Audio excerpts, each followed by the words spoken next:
એક મહત્વના સમાચારની વાત કરીએ તો વડોદરામાં ભાયલીમાં અશાંત ધારો લાગુ કરવાની માંગ થઈ રહી છે। ડભોઈના ધારાસભ્ય શૈલેષ મહેતાએ સીએમને આ બાબતે પત્ર લખ્યો છે। લઘુમતી સમાજની સંખ્યા વધી હોવાનો પત્રમાં ખાસ ઉલ્લેખ કરવામાં આવ્યો છે। આવાસ યોજના અંતર્ગત લઘુમતી સમાજને મકાન આપવામાં આવ્યા છે। અન્ય સમાજના લોકો નથી લેતા સરકારી આવાસ। ભાયલીમાં અશાંત ધારો લાગુ કરવા સીએમને ખાસ ભલામણ કરવામાં આવી છે।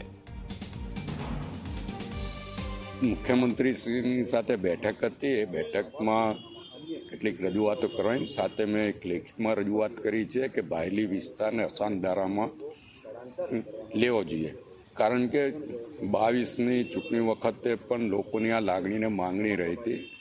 ભાયલી વિસ્તાર ખૂબ જ ઝડપે આગળ વધી રહ્યો છે અને ખૂબ જ વિકસિત વિસ્તાર તરીકે આજે વડોદરા શહેરમાં ભાયલીનું નામ છે।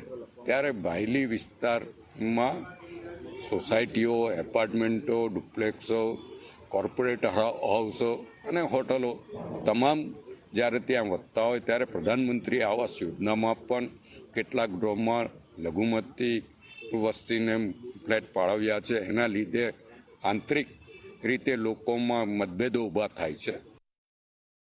અશાંત ધારો લાગુ થવો જોઈએ 100%, કારણ કે ભાયલી એક શાંત વિસ્તાર છે, બરાબર છે।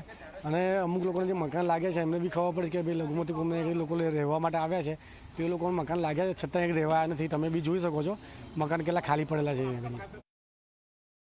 અશાંત ધારો ભાયલીમાં લાગુ થવો જોઈએ। આપણે કોઈના વિરોધી નથી, પણ લઘુમતી કોમ અને હિન્દુ સંસ્કૃતિ બે અલગ અલગ છે અને બંને અલગ રહે એમાં જ બધાની ભલાઈ છે। અને જો બે મિક્સ થાય તો પછી ઘર્ષણ થાય। એના કરતાં બરાબર છે અશાંત ધારો લાગુ થવો જોઈએ।